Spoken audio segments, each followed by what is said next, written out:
Hey creators, and welcome back to the Benteh STEAM Academy. My name is Isabel, and today we're going to discuss infill patterns for our Ultimaker 3D printer. Let's get started. We are going to dive right into the Ultimaker Cura software with a design I made earlier. You can see there's a design on the virtual build plate, and on the right is a box labeled Print Settings. If you are unable to view the Print Settings box, click on the right portion of the top menus. There we go.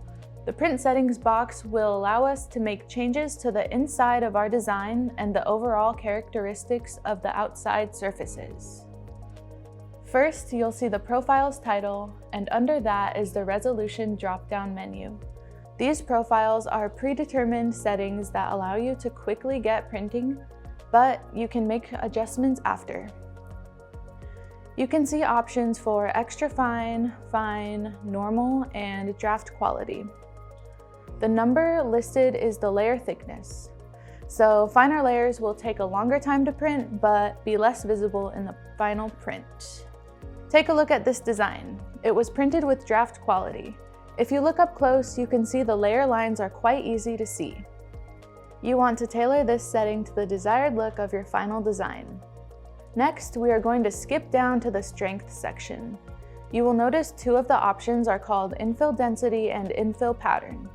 Let's begin by learning about infill density. By scientific definition, the density will define an object's consistency. In the simplest terms, think of gas, liquid, and solid states. If the same volume of each substance were enclosed, there would be more molecules inside that volume as you move from gas to liquid to solid. Density is the measure of the quantity of mass per unit of volume. When we are talking about infill density, we are given a slider from 0% to 100%. This determines how much material is on the inside of your printed object. While designing, it looks like you're creating a solid object, but when printing, there are a few advantages to not printing something that's completely solid. This saves printing time, decreases material cost, and creates a lighter weight object. Take a look at this example. These three prints were created with varying infill densities. Notice how the pattern changes between a lower density percentage and a higher percentage. The infill patterns are the different shapes that form the internal structure of our printed objects. Each has pros and cons, so we will take the time to learn which infill patterns might work best for different applications. When choosing an infill pattern, it's important to understand the quality and function of the object. Here at the STEAM Academy, we usually speak about our print projects in terms of draft or final prints. Think of a draft print as a practice. Here, we print drafts at a lower density to increase object print speed and reduce wasted material. When it comes time to print a final design, increasing the infill density to an appropriate level will ensure the object can stand its intended purpose. There are a variety of reasons to 3D print objects. Some items like figurines and visual models do not require heavy densities because they will not be handled much or tested for strength.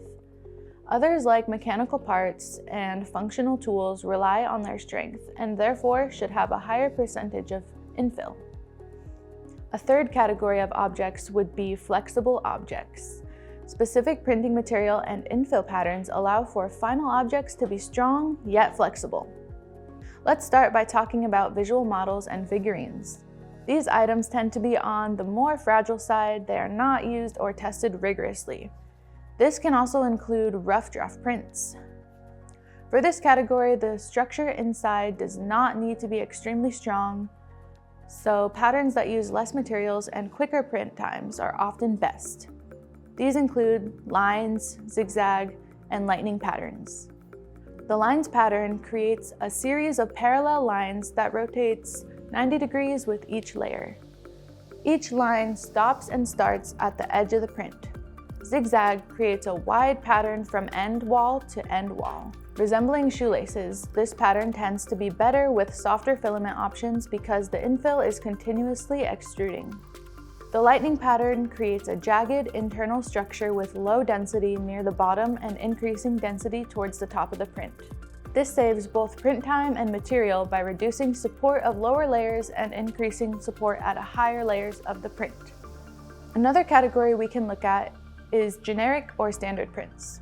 This category still maximizes printing speed and reduced material, but increases the item's strength and durability. In this category, we see grid, triangles, and trihexagons. The grid pattern looks very similar to lines, but the key difference is that each layer has support running in two directions. The triangles pattern is functionally similar to the grid pattern, but instead of squares, the resulting shape is triangles. Trihexagon pattern is similar to triangles, but each line is slightly offset, creating a pattern with hexagons and smaller triangles. This is the strongest of the three in this category. The next category we should look at is for functional prints and tools. These items need an increase in durability to maintain their function. Think if you had a hammer that cracked when you hit a nail. That material did not support the function of the tool. So when thinking of functional prints, there needs to be added support in all directions. In this category, we will see cubic, cubic subdivision, octet, quarter cubic, and gyroid patterns. The cubic pattern is made of 3D cubes standing on a corner. This provides even support in all directions. Very similar is the cubic subdivision pattern. This uses a mathematically complex pattern of different size cubes to retain strength, but uses less material. This may take longer for the software to slice.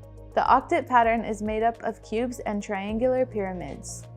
This creates very strong shapes and is suitable for thin mechanical parts, but because of the long distances to bridge between infill structures, the top surface may have reduced quality.